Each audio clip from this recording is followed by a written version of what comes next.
Howdy, listeners. This is your host, Random Nerd, on the Critical Thinking Nerd podcast. This is the year-long positive masculinity series. So far, we've talked about identity, virtue, anger, and anxiety. Who you are when no one's watching, what kind of man you want to be, and what happens when you burn inside or live in your head. Episode 7, Part 1, is about something that sits underneath all of that. Healing. Not just managing symptoms, not just coping. Healing the wounds you don't talk about. Segment 1. Anger and anxiety are the smoke, not the fire. If episode 5 was about anger and episode 6 was about anxiety, episode 7 is about what those emotions are often sitting on top of. Anger can be a cover for old disrespect, betrayal, or humiliation. Anxiety can be a cover for long-term fear of failure, abandonment, or never being enough. Both can be armor to avoid feeling the deeper stuff: grief, shame, loneliness, disappointment. Most men were never taught what to do with that deeper layer, so we bury it, joke it away, work it out, work it away, numb it away. Questions. When you think about your biggest explosions or worst anxiety spirals, what earlier story do they remind you of? Is there a younger version of you, teenage or childhood, you keep trying not to look at? Segment 2. Common wounds men carry, but rarely name. Every story is different, but some patterns show up again and again. Father wounds. Absent dad, harsh dad, weak dad, unpredictable dad. The quiet message: you're on your own, or you'll never measure up. Mother wounds. Over-controlling, emotionally enmeshed, or chronically disappointed.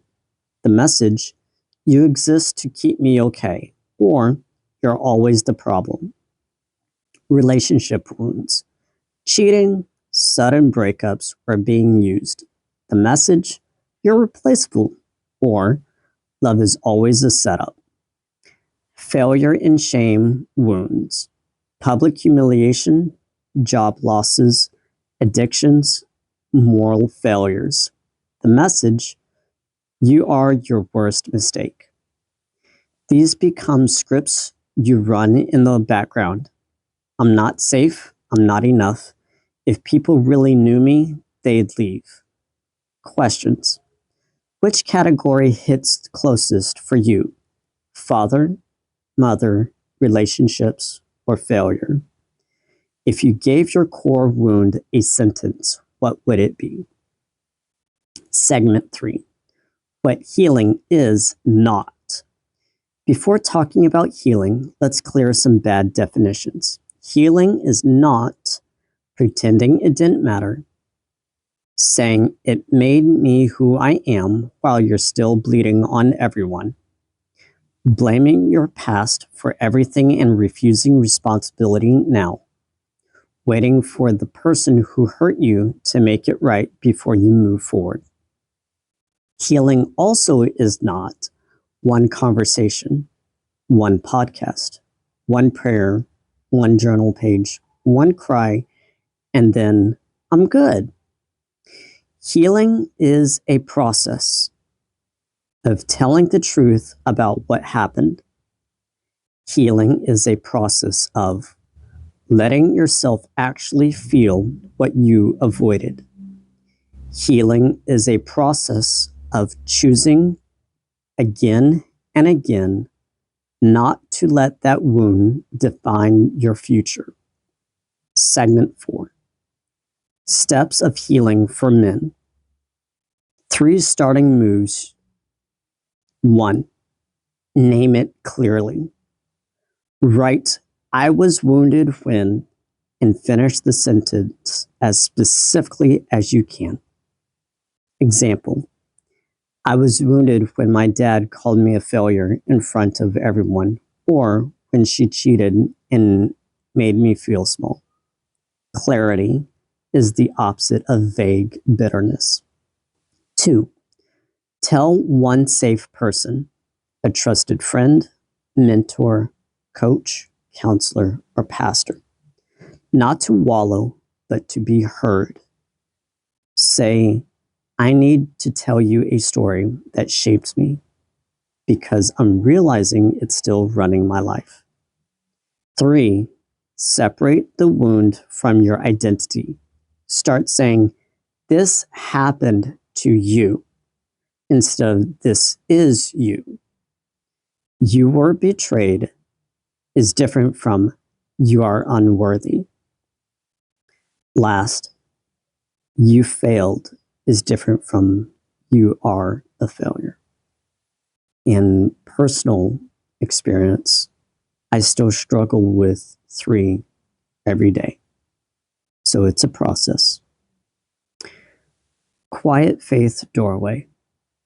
If there is a God who sees the whole story, what was done to you and what you've done since, then healing might include hearing a verdict that is different from shame's verdict.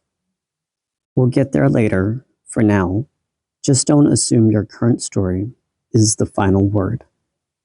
Personal reflection. I do follow God. I do have faith, and I am always reaching out to Him. Segment 5, a 7-day healing prompt. For the next 7 days, 1. Choose one wound you're willing to look at. Not all of them, just one. 2. Each day, spend 5 to 10 minutes answering one of these prompts in a notebook or notes app. I like to write things out. On day 1, what happened? Just the facts. Day 2, what did you feel back then that you never said? Day 3, what message did you take from this about yourself or the world? Day 4, where did you still see this message affecting your decisions today? Day 5, if a younger man told you the same story, what would you want him to believe instead? Day 6, is there any amends you need to make because of how you acted out of this wound? Day 7, who can you share this process with, even briefly, so you're not carrying it alone? For day 7, my personal note, I do go to a men's Bible group. That's me. Who can you share the process with? You're not fixing everything in a week. You're opening the door. In closing, this is episode 7, part 1, Healing the Wounds You Don't Talk About. In this series, anger, episode 5, and anxiety, episode 6, are not the whole story. They are signals. Healing is about following those signals back to their source and deciding you're not going to let those old moments own the rest of your life. In episode 7, part 2, we're going to talk to the women about their own wounds, how unhealed pain shapes their view of men, themselves, and God, and what first steps toward healing might look like on their side. Until then, stay reflective, stay grounded, and maybe ask yourself today, what old story is still running your life?